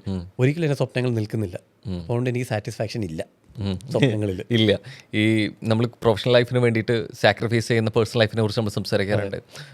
ഇപ്പോൾ വ്യക്തി ജീവിതത്തിൽ നമ്മൾ ഓരോ ഘട്ടം വരുന്ന സമയത്ത് നമ്മുടെ ഇഷ്ടങ്ങൾ കുറേ ഉണ്ടാവും, മാറ്റി വെച്ചിട്ടുണ്ടാവും. ആ ഇഷ്ടങ്ങളിൽ വ്യക്തിപരമായിട്ടുള്ള ഇഷ്ടങ്ങൾ വേണ്ടെന്ന് വെച്ചിട്ടുണ്ടോ? പ്രണയങ്ങളാണെങ്കിലും അല്ലെങ്കിൽ ഒരു പേഴ്സണൽ ലൈഫിനോട്ടുള്ള സ്പേസിൽ ഒരുപാട് കാര്യങ്ങൾ ഞാൻ വേണ്ടെന്ന് വെച്ചിട്ടുണ്ട്. ഒന്ന്, എനിക്ക് എൻ്റെ വീട്ടിൽ ഭയങ്കര ഫിനാൻഷ്യൽ പ്രോബ്ലം വന്നപ്പോൾ എനിക്ക് വേണമെങ്കിൽ ഇതെല്ലാം നിർത്തിയിട്ട് എനിക്ക് നല്ല പഠിപ്പുണ്ട്, നല്ല ജോലി നേടി എനിക്ക് വീട്ടുകാരെല്ലാം പിടിച്ച് നിർത്താമായിരുന്നു. എനിക്ക് ഭയങ്കര ഫിനാൻഷ്യലി സ്റ്റേബിൾ ആക്കാമായിരുന്നു. ഞാനത് തരണം ചെയ്തു. അത് ശരിക്കും പറഞ്ഞാൽ ഏതൊരു ആൺകുട്ടിയുടെയും ലൈഫിലെ ഏറ്റവും ടഫസ്റ്റ് ഡിസിഷനായിരിക്കും. അവൻ്റെ സ്വപ്നങ്ങൾക്ക് വേണ്ടി അവൻ്റെ ഫിനാൻഷ്യൽ സ്റ്റാറ്റസ് നോക്കാതെ അവനെല്ലാം വിട്ടെറിഞ്ഞിട്ട് പോകുന്നത് ഒരു ആൺകുട്ടിക്ക് എസ്പെഷ്യലി ആൺകുട്ടികൾക്ക് അത് ഭയങ്കര. കാരണം ഒരു വീട് നോക്കുന്നത് ആൺകുട്ടി എന്നുള്ളൊരു കൺസെപ്റ്റാണ് ഇപ്പോഴും പോകുന്നത്. പെൺകുട്ടികൾ നോക്കുന്നുണ്ട് ഇല്ലെന്നല്ല, പക്ഷെ എന്നാലും ഏറ്റവും കൂടുതൽ ഇപ്പോഴും നമ്മുടെ സമൂഹത്തിൽ അതാണ്. അപ്പോൾ ഞാനത് ത്യാഗം ചെയ്തിട്ട് എൻ്റെ വീട്ടുകാർ അനുഭവിക്കുന്നത് ഞാൻ പലതും കണ്ടിട്ടുണ്ട്. പക്ഷെ എനിക്കറിയാം അവർ വേദനിക്കുന്നത് എനിക്ക് വേണേൽ സിമ്പിളായിട്ട് മാറ്റിയെടുക്കാൻ പറ്റും. ഞാനൊരു ജോലിക്ക് പോകുമോ, ഞാനൊന്ന് നല്ല സമ്പാദിച്ചാൽ തീരാവുന്ന പ്രശ്നമേ ഉള്ളൂ. പക്ഷേ ഞാൻ അങ്ങനെ ചെയ്ത് കഴിഞ്ഞാൽ ഞാൻ എൻ്റെ സ്വപ്നങ്ങളെല്ലാം മാറ്റി ഏതൊരുത്തരെയും കൊണ്ട് രാവിലെ 9 തൊട്ട് 5 മണി വരെയുള്ള ഒരു 9 to 5 ജോബ് ചെയ്ത് ഒരിക്കലും സാറ്റിസ്ഫാക്ഷൻ ഇല്ലാത്ത ഒരു സന്തോഷമില്ലാത്തൊരു ജോലിയും ചെയ്ത് ഞാൻ ജീവിക്കേണ്ടി. പക്ഷേ അതിലെവിടേക്കൊരു സ്വാർത്ഥത വരുന്നില്ലേ? അതായത് എൻ്റെ സ്വപ്നങ്ങൾക്ക് വേണ്ടിയിട്ട് അവർ കുറച്ച് വേദനിച്ചിട്ട് എന്നാലും കുഴപ്പമില്ല, ഞാൻ ഇതേ നേടൂ എന്നുള്ളൊരു സാധനം വരുന്നില്ലേ? ശരിക്കും പറഞ്ഞാൽ അത് സ്വാർത്ഥതയല്ല, അതൊരു പെയിനാണ് ശരിക്കും പറഞ്ഞാൽ. ശരിക്കും അവർക്കല്ലേ. ഇപ്പം നമ്മൾ ഓക്കെ സഫർ ചെയ്യുന്നതിന് നമ്മൾ സാക്രിഫൈസ് ചെയ്യുന്ന കാര്യങ്ങളുണ്ട്. അതിനപ്പുറത്തേക്ക് എൻ്റെ അച്ഛനും പെങ്ങൾക്കും നല്ലൊരു ജീവിതമുണ്ട്, ഞാൻ പണിയെടുത്ത് പോയി കിട്ടും. പക്ഷെ തൽക്കാലം അത് വേണ്ട, ഞാൻ എന്തായാലും ഇത് നേടിയിട്ട് കൊടുത്താൽ മതി എന്ന് പറയുന്നത് ഞാൻ ചിന്തിക്കുന്നത് അറിയോ, ഇപ്പം അവർ വേദനിപ്പിക്കുന്നു. എനിക്ക് ഭയങ്കര പെയിൻഫുൾ ആവും ശരിക്കും പറഞ്ഞാൽ. പക്ഷേ കുറച്ച് കഴിയുമ്പോഴത്തേക്ക് ഞാൻ ഇതിനകത്ത് സെറ്റായാൽ ഈ പ്രശ്നങ്ങളെല്ലാം ഒറ്റയടിക്ക് എനിക്ക് തീർക്കാവുന്നതേ ഉള്ളൂ. ഞാൻ അതിലാണ് മോട്ടിവേറ്റ് ആയിട്ട് മുന്നോട്ട് പോയിക്കൊണ്ടിരിക്കുന്നത്. ഇപ്പം എൻ്റെ സിസ്റ്ററിന് ഒരു ജോലിക്ക് പോലും ഞാൻ ഹെൽപ്പ് ചെയ്തു, അവർക്കൊരു ജോലി വാങ്ങിക്കൊടുത്തു. വീട്ടിലെ ചെറിയ ചെറിയ കടത്തിനൊക്കെ ഞാൻ ചെറുതായിട്ട് പൈസ ഒക്കെ കൊടുത്തു. എനിക്ക് ചിലപ്പം അതാണ് ഏറ്റവും വലിയ കാര്യം. ഞാൻ ഈ സിനിമയുടെ പുറകെ നടന്നപ്പോൾ ഇതൊന്നും എനിക്ക് ചെയ്യാൻ പറ്റില്ല. ബിഗ് ബോസിൽ നിന്ന് കിട്ടിയ പേയ്മെൻറ്റ് വെച്ച് എനിക്കിത് ചെയ്യാൻ പറ്റി. ഒരു പക്ഷേ ഞാൻ ജോലിക്ക് പോയിരുന്നെങ്കിൽ ചിലപ്പോൾ എനിക്കിത് വീട്ടാൻ പറ്റില്ല. അല്ല 20,000-30,000 രൂപ ശമ്പളവും കിട്ടിക്കൊണ്ടിരിക്കുമ്പോൾ ഞാൻ താമസവും ഫുഡും കഴിഞ്ഞ് കിട്ടുന്നത് ഇങ്ങനെ കൂട്ടി വെച്ച് ഞാനിത് കൊടുക്കുന്നതിലും കൂടുതൽ എനിക്ക് ബിഗ് ബോസിൽ നിന്ന് കിട്ടിയപ്പോൾ പേയ്മെൻറ്റ് ഇത് എനിക്ക് കൊടുക്കാൻ പറ്റി. അപ്പോൾ അങ്ങനത്തെ കുറേ പ്രശ്നങ്ങൾ എനിക്ക് മാറി കിട്ടി. ഇപ്പം ഞാൻ ഈ 1 year ട്രാവൽ എൻ്റെ ജേണി, ഈ മൂവി ജേണിയിൽ വേറെ വരുമാനമൊന്നും വന്നിട്ടില്ല. ഈ ബിഗ് ബോസിൽ നിന്നുള്ള പൈസയാണ്. ഞാൻ വീട്ടുകാരെ ബുദ്ധിമുട്ടിപ്പിക്കാതെ ഒരു ചിലവ് വീട്ടിൽ നിന്ന് എടുക്കാതെയാണ് ഞാൻ ചെയ്തുകൊണ്ടിരിക്കുന്നത്. എനിക്ക് എൻ്റെ ഇതുകൊണ്ട് ഉണ്ടായ കണക്ഷൻ വെച്ചാണ് എൻ്റെ അനിയത്തിക്ക് ഒരു ജോബ് നേടി കൊടുത്തത്. അപ്പോൾ എനിക്ക് അങ്ങനത്തെ ഹെൽപ്പുകൾ ചെയ്യാൻ പറ്റി. ഒരു പക്ഷേ ഞാൻ അന്നായിരുന്നെങ്കിൽ അതെനിക്ക് ചെയ്യാൻ പറ്റില്ല. അന്ന് തൽക്കാലത്തേക്ക് അതെന്ന് പറഞ്ഞ ഒരു ടെമ്പററി ഒരു സൊല്യൂഷൻ മാത്രമേ. എന്താ അട്രാക്ട് ചെയ്യപ്പെടുന്നത് ഇതിൽ കൂടുതൽ? മണി തന്നെയാണോ, റെമ്യൂണറേഷൻ ആണോ അതിൻ്റെ കുറച്ചുകൂടി അട്രാക്ട് ചെയ്യപ്പെടുന്നത്? ഇല്ല, ഹാപ്പിനെസ്. അതിന് ഏറ്റവും കൂടുതൽ നമ്മൾ പാഷൻ്റെ പുറകെ പോയി അതിൽ നിന്ന് എന്തൊരു നേടിയെടുക്കുമ്പോൾ നമുക്ക് കിട്ടുന്ന ഒരു ഹാപ്പിനെസ് ഉണ്ട്. അത് ഭയങ്കരമാണ്. അത് കഴിഞ്ഞിട്ടേ മണി വരൂ. അങ്ങനെയാണെങ്കിൽ ഞാൻ ഈ ബിഗ് ബോസ് കഴിഞ്ഞിട്ട് ഞാൻ നല്ല കാശുണ്ടാക്കിയേനെ. പക്ഷേ അതിനുള്ളത് ഞാൻ പോയില്ല. ഞാൻ പലർക്കും എനിക്കറിയാം മിക്കവാറും കൊളാബുകളൊക്കെ ഫ്രീ ആയിട്ടൊക്കെ ചെയ്ത് കൊടുത്തിട്ടുണ്ട്. അപ്പം അതിൽ മണിയല്ല അവിടെ മെയിൻ ഇഷ്യൂ എന്നുള്ളത്. അവിടെ എനിക്ക് എൻ്റെ സിനിമ എന്നുള്ള സ്വപ്നമായിരുന്നു. ഇപ്പോൾ ഈ സിനിമയ്ക്ക് പോലും ഞാൻ വേറെ കുറേ ചിലവുകൾ ഞാൻ ചെയ്തിട്ടുണ്ട്. അപ്പോൾ അതൊക്കെ ഞാൻ ചെയ്യുന്നത് എന്തോന്നും എനിക്ക് വേണമെങ്കിൽ അവിടെ നിന്ന് പിടിച്ച് ആ പൈസ ആടോ ഈ പൈസ ആടോ എന്ന് പറഞ്ഞ് പിടിച്ച് മേടിക്കാം. അപ്പോഴും ഞാനത് ചെയ്യുന്നില്ല.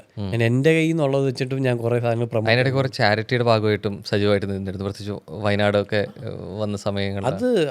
അത് ചാരിറ്റി എന്നൊന്നും പറയാം, അത് ഓരോ മനുഷ്യൻ്റെ ഡ്യൂട്ടിയാണ്. അല്ലാതെ നമ്മളിത് ചാരിറ്റി ആയിട്ടൊന്നും കണ്ട് നിൽക്കേണ്ട കാര്യമില്ല. മറ്റുള്ളവർക്ക് ഇത്രയും വലിയൊരു ബുദ്ധിമുട്ട് വരുമ്പോൾ, ലൈഫിൽ ഇത്രയും വലിയൊരു ഇത് വരുമ്പോൾ നമ്മൾ കൂടെ നിൽക്കണം, ചെയ്യണം. അതിന് ചാരിറ്റി നമുക്ക് പിന്നെ തിരിച്ച് കിട്ടുമോ ഇല്ലയോ അതൊന്നും അല്ല വിഷയം. നമ്മൾ അവരുടെ കൂടെ നിൽക്കണം. കാരണം നാളെ നമുക്ക് ഇത് വരുമ്പം നമുക്ക് ആ വിഷമം മനസ്സിലാവും. ഞാൻ ചിന്തിക്കുന്ന എപ്പോഴും ആ സ്ഥാനത്ത് ഞാനായിരുന്നെങ്കിൽ എനിക്ക് എന്തുമാത്രം വേദന ഉണ്ടാവും. ഇപ്പം വയനാട്ടിലെ വീടുകളൊക്കെ ഒലിച്ചു പോകുന്നു, അപ്പം വീട്ടുകാരെ നഷ്ടപ്പെടുന്നു, എങ്ങനെ ഇരിക്കും. അപ്പം ഞാനായിരുന്നെങ്കിൽ എങ്ങനെ വേദനിച്ചിട്ടുണ്ടാവും. അത് ചിന്തിച്ചപ്പോൾ ഓക്കെ, ഞാനതും അരി മേടിച്ചു കൊടുത്തു, ഉപ്പ് കൂടെ മേടിച്ചു കൊടുത്തു. എല്ലാവരും അരി കയറ്റി വിടും, ഉപ്പ് കയറ്റി വിടില്ല. ഞാൻ ഒരു പാക്കറ്റ് ഉപ്പും കൂടെ കയറ്റി വിട്ടു. കാരണം അത് വെച്ചിട്ട് വീട്ടിൽ ഉപ്പ് ഇട്ട് കഞ്ഞിയായിട്ടെങ്കിലും കുടിച്ചുകൂടെ. എല്ലാവരും അരി കയറ്റി വിടുന്നു, ഉപ്പാരും കയറ്റി വിടുന്നില്ല. അങ്ങനെ ഞാൻ അരി ഉപ്പും കൂടെ കയറ്റി വിടുകയൊക്കെ ചെയ്തു. അത് ഞാൻ ഒന്നും പ്രതീക്ഷിച്ചിട്ടില്ല. നമുക്കൊന്നും വേണ്ട അതിനകത്തൊന്നും, എനിക്കൊന്നും ലാഭം ഒന്നും വേണ്ട, ഒന്നുമില്ല. പക്ഷേ അത് നമ്മുടെ ഒരു ബേസിക് ഹ്യൂമൻ്റെ ഒരു ഡ്യൂട്ടി ആയിട്ട് മാത്രമേ ഞാൻ കാണുന്നു. ഓക്കെ. ഇപ്പം ഓൾറെഡി നേരത്തെ പറഞ്ഞു നിന്നുള്ളത് കുറച്ചുകൂടി ഹാപ്പിനെസ് കാര്യങ്ങളാണ് ഇത് വരുന്നത് എന്നുള്ളത്. ഇത് ഇഷ്ടമുള്ള ഒരാൾ കൂടിയാണ്. നേരത്തെ സാക്രിഫൈസ് ചെയ്ത് ജോലിനെ കുറിച്ച് സാക്രിഫൈസ് ചെയ്തിട്ടുണ്ടെങ്കിലും അതിനപ്പുറത്തേക്ക് വ്യക്തി ജീവിതത്തിൽ ഞാൻ സാക്രിഫൈസ് ചെയ്തിട്ടുണ്ടോ? എൻ്റെ പ്രണയങ്ങൾ വേണ്ടെന്ന് വെച്ചിട്ട് സിനിമയ്ക്ക് വേണ്ടി പ്രണയത്തിൻ്റെ ഇപ്പം എൻ്റെ എക്സ് ഉണ്ടാകുന്ന സമയത്തൊക്കെ നമ്മൾ മിക്കവാറും ഈ കാര്യത്തിലൊക്കെ അടി ഉണ്ടാക്കുന്നത്. നമ്മൾ പറയാറുണ്ട് മര്യാദ ജോലി മേടിച്ച് വീട്ടിൽ നിന്ന് ചോദിക്കാനുള്ളതിന് സിനിമ എന്ന് പറഞ്ഞാൽ നടക്കും, വല്ലതും രക്ഷപ്പെടും, ആരോട് ഓഡീഷന് പോകും, അതുമില്ല എന്നൊക്കെ രീതിയിൽ അവൾ പറയുമായിരുന്നു. അവളുടെ ടെൻഷനാണത്. അവൾ കല്യാണപ്രായമായി വരുന്നു, വീട്ടിൽ ഇത്ര പ്രണയിക്കുന്നു, വീട്ടിൽ നിന്ന് സംസാരിക്കേണ്ടതല്ലേ, ഒരു ജോലിക്ക് പോയി സെറ്റിൽ ആവണ്ടേ എന്നാൽ അത് അവളുടെ ടെൻഷൻ. അവളുടെ വീട്ടിൽ അവൾക്ക് പറയുമ്പോൾ ഇല്ലേ ജോലിയും വേലയില്ലാത്തവനെ വീട്ടിൽ വിളിച്ചുകൊണ്ട് വരാൻ പറ്റത്തില്ലല്ലോ, അത് അവൾ പറയാറുണ്ട്. പക്ഷെ അപ്പോഴും ഞാൻ ആ അടി അങ്ങനെ അടി ഉണ്ടാക്കിക്കൊണ്ട് ഞാൻ അങ്ങനെ പോകുമായിരുന്നു.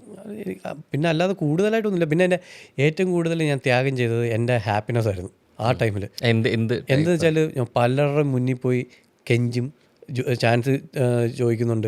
പിന്നെ അല്ലാതെ അവർ നമ്മളെ പുച്ഛിച്ച് വിടാറുണ്ട്, നമ്മളെ വഴക്ക് പറഞ്ഞ് ഇറക്കി വിടാറുണ്ട്. അപ്പോൾ ഒരുപാട് സങ്കടങ്ങൾ എനിക്ക് ലൈഫിൽ വന്നിട്ടുണ്ട്. അപ്പോൾ ആ സങ്കടങ്ങൾ ലൈഫിൽ വരുമ്പോൾ ചിന്തിച്ചിട്ടുണ്ട് ഇതെല്ലാം ഇപ്പോൾ ഇട്ടിട്ട് പോയാൽ എനിക്ക് സമാധാനമായിട്ട് എവിടെയെങ്കിലും പോയി ജോലി ചെയ്ത് ജീവിക്കാം. പക്ഷെ അപ്പോൾ ഞാൻ ആ ഹാപ്പിനെസ് ത്യജിച്ചിട്ട് ഞാൻ ആ സങ്കടങ്ങൾ ഏറ്റുവാങ്ങിക്കൊണ്ടിരുന്നു, ആ റിജക്ഷൻ ഏറ്റുവാങ്ങിക്കൊണ്ടിരുന്നു. അങ്ങനെ അത് ഏറ്റുവാങ്ങി ഇങ്ങനെ മുന്നോട്ട് വന്നിട്ടാണ് ഈ ബിഗ് ബോസിലേക്ക് വരുന്നത്. അങ്ങനെ കിട്ടിയ റിജക്ഷനിൽ എത്രയൊക്കെ മരുന്ന് പുരട്ടിയാലും ഉണങ്ങാത്തൊരു മുറിവ് എടുക്കണമെങ്കിൽ ഏതായിരിക്കും? ഇഷ്ടം പോലെ ഉണ്ട്. ഞാനൊരു പരസ്യം ചെയ്തപ്പം പുള്ളിക്കാരൻ ഒരു ഡയറക്ടർ ഉണ്ടായിരുന്നു. പുള്ളി ആക്ട്രസ് തെറ്റിക്കുമ്പോൾ അടുത്ത് വന്നിട്ട് ഇങ്ങനെയൊക്കെ പ്രസൻ്റായിട്ട് ഇങ്ങനെ ചെയ്യാൻ കേട്ടോ എന്നൊക്കെ പറയും.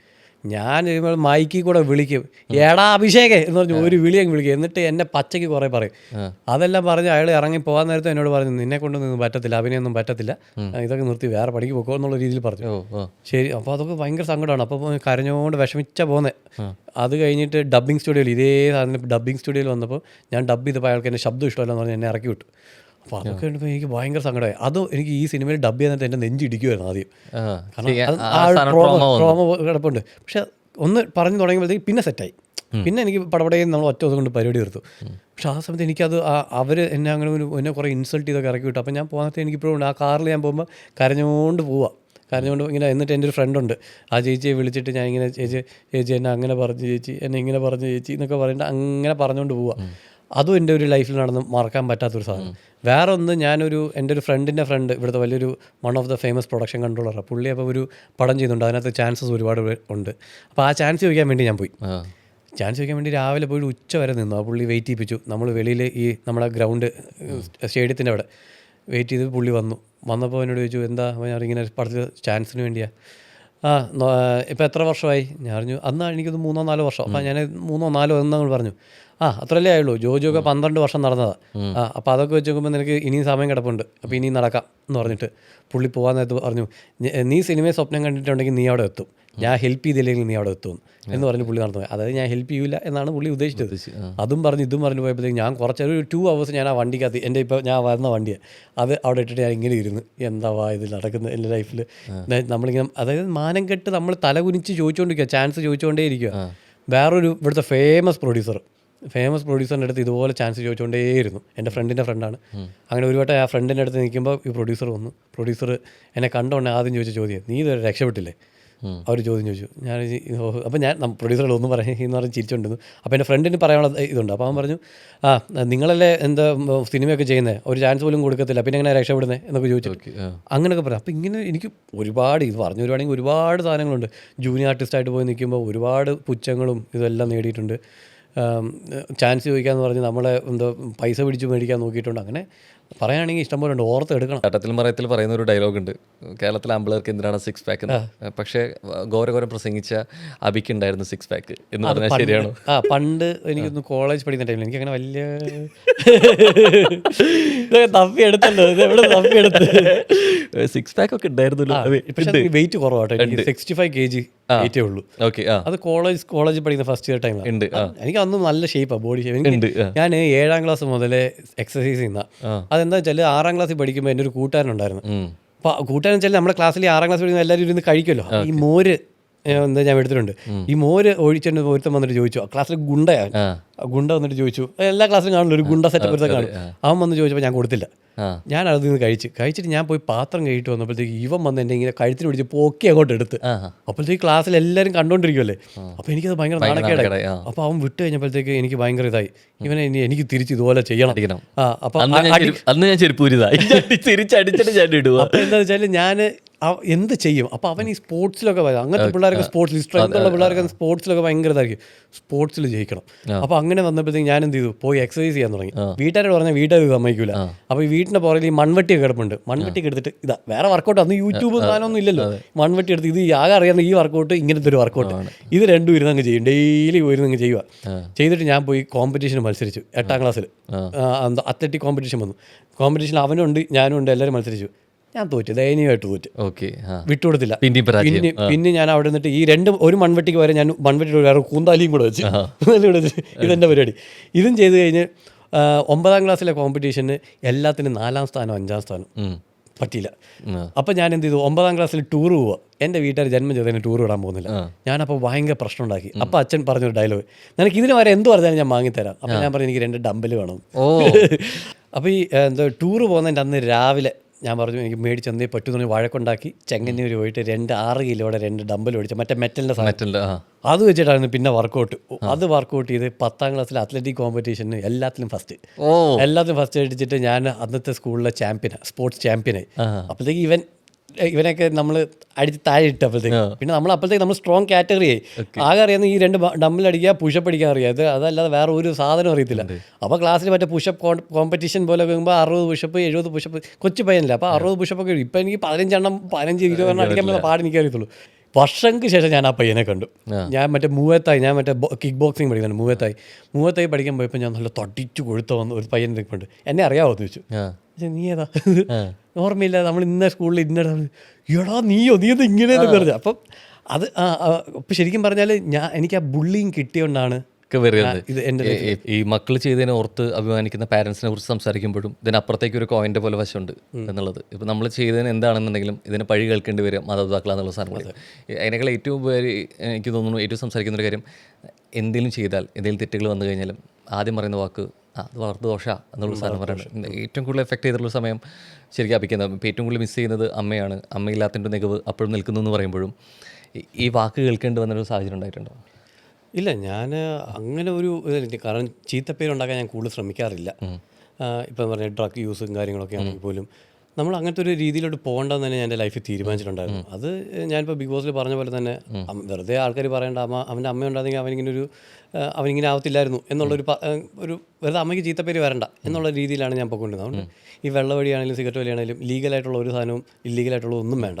ഇനി ഇതെല്ലാം ഞാൻ ട്രൈ ചെയ്ത് നോക്കിയിട്ട് ഈ ലീഗലായിട്ടുള്ളത് ഞാൻ ട്രൈ ചെയ്ത് നോക്കിയിട്ടുണ്ട്. എൻ്റെ ഫ്രണ്ട്സ് വെള്ളം അടിക്കാതെ പറഞ്ഞിട്ടുണ്ട്, ഒന്ന് ട്രൈ ചെയ്ത് നോക്ക്. അങ്ങനെ ട്രൈ ചെയ്ത് നോക്കിയിട്ടൊക്കെ ഉണ്ട്, ഇല്ലെന്ന് ഞാൻ പറയുന്നില്ല. പക്ഷേ അത് ഞാൻ കണ്ടിന്യൂസ് എൻ്റെ ലൈഫിൽ കൊണ്ടുപോകണമെന്ന് വിചാരിച്ചിട്ടില്ല. അപ്പം എൻ്റെ സുഹൃത്തുക്കളാരും ഇത് നിർബന്ധിച്ച് എന്നെ ഏൽപ്പിക്കാനും വന്നിട്ടില്ല. അതാണ് യഥാർത്ഥ സുഹൃത്ത് എന്ന് പറയുന്നത്. നമ്മളുടെ പ്രശ്നങ്ങളും വിഷമങ്ങളും വരുമ്പോൾ ചിലപ്പോൾ അവൻ കളിയാക്കുമായിരിക്കും, കുറ്റം പറയുന്നവൻ വരുമായിരിക്കും. പക്ഷേ നമുക്കൊരു പ്രശ്നം, ഇങ്ങനത്തെ ഒരു ശാരീരികമായിട്ട് പ്രശ്നം വരുന്ന ഒരു സാധനത്തിലോട്ട് അവൻ ഒരിക്കലും തള്ളിവിടില്ല. ഇത് വേണ്ട എന്നുള്ളത് താല്പര്യമില്ലാഞ്ഞിട്ടാണോ, അതോ ഞാനിത് ഉപയോഗിക്കുകയാണെങ്കിൽ ഇതിൻ്റെ പേരിൽ കേൾക്കേണ്ടി വരുന്ന പഴി കേൾക്കേണ്ടി വരിക ഞാൻ മാത്രമല്ല എൻ്റെ അമ്മ കൂടി ആയിരിക്കും എന്നുള്ള ചിന്ത കൊണ്ടാണോ? ശരിക്കും വേണ്ട കാര്യങ്ങൾ. ഒന്ന്, നമ്മൾ യുണീക്കായിട്ട് നിൽക്കുക എന്നുള്ളതാണ്. ഇത് എല്ലാവരും ഇത് ഉപയോഗിക്കുന്നുണ്ട്. ഇത് ഉപയോഗിക്കാതിരിക്കുന്നതിനും ഒരു സുഖമുണ്ട്. അതെ, എക്സാക്ട്ലി. നല്ലപോലെ ഉപയോഗിക്കാറുണ്ടോ? ഇല്ല. ഏറ്റവും കൂടുതൽ ഇത് കഴിക്കാതിരിക്കുമ്പോൾ കേൾക്കുന്ന ലൈഫ് ഒന്നേ ഉള്ളൂ, ഇത് കഴിക്കാതിരുന്നിട്ട് എന്താ കാര്യം, ഇത് അവിടെ പോയി ചെന്ന് കഴിഞ്ഞിട്ട് വലിയ പ്രത്യേകിച്ച് പ്രിവിലേജ് കാര്യങ്ങളൊന്നും കിട്ടാനില്ല, ഇത് കഴിക്കാതെ എന്ത് ലൈഫ് എന്ന് അവരോട് പറയാനുള്ളത് ജീവിതം ഒന്നേ ഉള്ളൂ, ഇതൊക്കെ യൂസ് ചെയ്ത് ശരീരം കേടാക്കണ്ട. അതെ, ഇത് ചിലതൊക്കെ വേണ്ടാന്ന് വെക്കുന്നതിനും ഒരു സുഖമുണ്ട് എന്ന് പറയുന്ന സംഭവം. ഇത് ഞാൻ ഈ സിനിമാ ഫീൽഡിൽ വന്നപ്പോഴും എല്ലാവരും പറയുന്നുണ്ട്, ഒരുപാട് ബന്ധങ്ങളും സുഹൃത്ത് ബന്ധങ്ങളും ഒക്കെ സ്റ്റാർട്ട് ആകുന്നു ഒരു ബീഡി ഇല്ലെ ഒരു സിഗരറ്റിന്റെ ഇതിൽ നിന്നാണ്, ഒരു സിപ്പിലും ഒക്കെയാണ് പല ബന്ധങ്ങളും പല സുഹൃത്ത് ബന്ധങ്ങളും സ്റ്റാർട്ട് ചെയ്തിട്ടുള്ളത്. എനിക്കതുകൊണ്ട് സുഹൃത്തുക്കൾ കുറവായിരുന്നു. കാരണം ഞാനിങ്ങനെ പോയിട്ടില്ല. എനിക്കറിയാം പലരും പെട്ടെന്ന് മിങ്കിളാവുന്നത് ഒന്ന് വലിച്ചാലോ എന്ന് പറഞ്ഞിട്ട് നേരെ പോവും. അപ്പോൾ പോയിട്ട് അവിടെ ഈ വലിക്കുമ്പോൾ ഉണ്ടാകുന്ന കോൺവെർസേഷനും കാര്യങ്ങളിലൊക്കെയാണ് ഇവരെല്ലാവരും ഫ്രണ്ട്ഷിപ്പ് ആവുന്നത്. ഇത് പലപ്പോഴും ഈ ദുശീലമാണെന്ന് പറയുമ്പോഴും ശരിക്കും ഇങ്ങനെയുള്ളൊരു ശീലമില്ലാത്തതിൻ്റെ പേരിൽ മാറ്റി നിർത്തലാണ്, പ്രത്യേകിച്ച് മീഡിയയിലാണെങ്കിൽ പോലും അങ്ങനെ സിറ്റുവേഷൻസ് സിനിമ ഫീൽഡിൽ പലയിടത്തും വന്നിട്ടുണ്ട്. കാരണം ഈ സിനിമയിൽ എല്ലാവരും രാത്രി ഷൂട്ടൊക്കെ കഴിഞ്ഞിട്ട് എല്ലാവരും ഒന്ന് കൂടും, അപ്പോൾ ഈ വെള്ളം അടിക്കാനൊക്കെ കൂടും. അവിടെ വെച്ച് ഭയങ്കര ഫ്രണ്ട്ഷിപ്പ് ആവും ഇവരെല്ലാവരും. അതേ സമയത്ത് ഇത് ഞാൻ കൂടാത്തതുകൊണ്ട് ഞാൻ പോകത്തില്ല, ഞാൻ എൻ്റെ റൂമിൽ തന്നെ കിടന്നുറങ്ങും. അപ്പോൾ എന്ന് വെച്ചാൽ അടുത്ത ദിവസം വരുമ്പം അവരെല്ലാവരും ഭയങ്കര ഫ്രണ്ട്ഷിപ്പ് ആയിരിക്കും, ഞാൻ മാത്രം ഒരു മാറി നിൽക്കേണ്ടി വരും.